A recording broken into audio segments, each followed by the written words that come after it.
আসসালামু আলাইকুম বন্ধুরা, কেমন আছেন সবাই? আপনাদের সকলের দোয়া এবং ভালোবাসায় আমরা অনেক ভালো আছি। আজকে আমরা সবাই মিলে যাচ্ছি শিশু পার্কে। এই যে আমাদের রিক্সা চলে আসছে।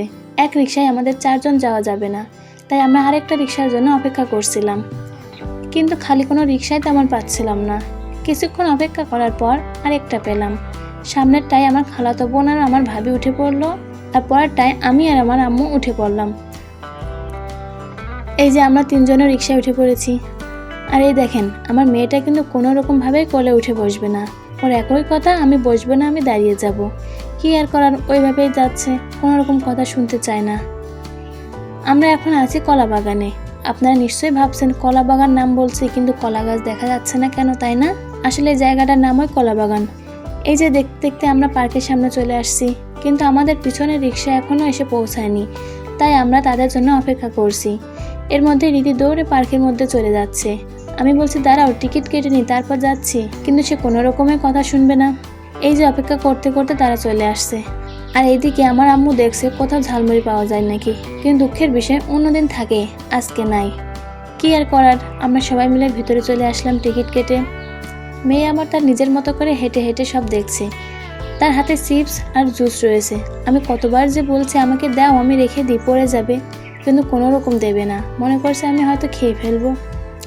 তোর নানি আসার পর শেষ পর্যন্ত দিল। তারপর সে তার নানির সাথে ঘুরবে, আমাদের সাথে ঘুরবে না। আমিও আর জোর করলাম না। আমরা আমাদের মতো ঘুরছি, ভিডিও করছি, আর রীতি আর রীতির নানি তাদের নিজেদের মতো ঘুরছে। আজকের আবহাওয়াটা কিন্তু অনেক সুন্দর ছিল, তেমন একটা রোদ ছিল না, হালকা হালকা মেঘ, বেশ ভালোই ছিল। আর হ্যাঁ, একটা কথা বলে রাখি, আমরা এখন যেই পার্কে আছি, মানে শিশু পার্ক, এটার আসল নাম কিন্তু প্রান্তিক পার্ক। এটা আমাদের বাড়ি থেকে রিক্সায় গেলে 5 থেকে 7 মিনিট সময় লাগে।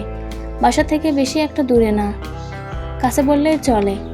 গতবার যখন এই পার্কে এসেছিলাম তখন এত কিছু ছিল না, এবার এসে দেখছি অনেক কিছুই করেছে। দিদি আর দিদির নানি এদিক ওদিক ঘুরে বেড়াচ্ছে, আর আমরা আমাদের মতো ঘুরছি। পরিবেশটা বেশ ভালোই লাগছে, তাই না? দিদি ওর নানির সাথে কিছুক্ষণ খেলা করার পরে ওর নানির একটা কাজের কথা মনে পড়ে গেল, তাই ওর নানি চলে গেল। এখানে লেখা আছে ফুল ও ফল ছিঁড়লে 500 টাকা জরিমানা, কিন্তু কে বা কয়জন এই কথাটা মানে আপনারাই বলুন। আমি নিজেও তো মানি না, ওনাদের কথা আর কি বলবো। এই যে আমি আমার মেয়ে খেলা করছি। রিদির মামি রিদির হাত ধরে রাখতে চাইছে যাতে পড়ে না যায়, কিন্তু রিদি কোনো রকম দেবে না ধরতে। ও একা একাই বসে থাকবে। কি আর করার, ওর কথাই মেনে নিলাম শেষ পর্যন্ত। তার খেলা হয়ে গেছে, সে এখন দেখছে আর কোথায় কি আছে। দেখতে দেখতে হঠাৎ দেখে বাঘ, বলছে আম্মু বাঘে উঠবো। আমি বললাম চলো। গিয়ে ওখানে বসানোর পর দেখছি এখানে কিছু বড় বড় শিশু প্রেম করছে। আমরা গিয়ে তাদের ডিস্টার্ব করে দিলাম। আপনাদেরকেও দেখাবো, একটু অপেক্ষা করেন। একটাই দেখায় আপাতত। এই দেখেন, আমার খুব হাসি পাচ্ছিল ওই সময় করে। দিদি হঠাৎ দেখতে পাই ওখানে ট্রেন চলছে, তাই দৌড়ে চলে গেল। আমি ওর পিছন পিছন গেলাম, গিয়ে দেখি আসলে কি ট্রেন নাকি অন্য কিছু। পরে দেখি না, ট্রেন না, তাই ওখান থেকে আবার চলে আসলাম। আপনাদেরকে আমি আশেপাশে ভালো করে ঘুরিয়ে দেখানোর চেষ্টা করছি। আর এইদিকে আমার খালাতো বোন ফুল ছিঁড়ে কানে দিয়ে দিয়েছে, বলছে এই দেখো আমার কানে 500 টাকা। কিছুক্ষণ পরে আমার মেয়ে বলছে আম্মু দেখো কুমির, কত বড় কুমির, খেয়ে নেবে কিন্তু।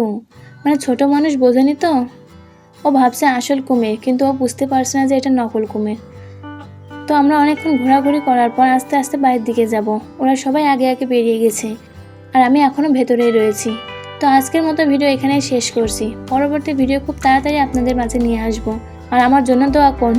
আর হ্যাঁ, আরেকটা কথা, আমার চ্যানেলটাকে সাবস্ক্রাইব করে আমার সাথে থাকবেন। ধন্যবাদ। আসসালামু আলাইকুম।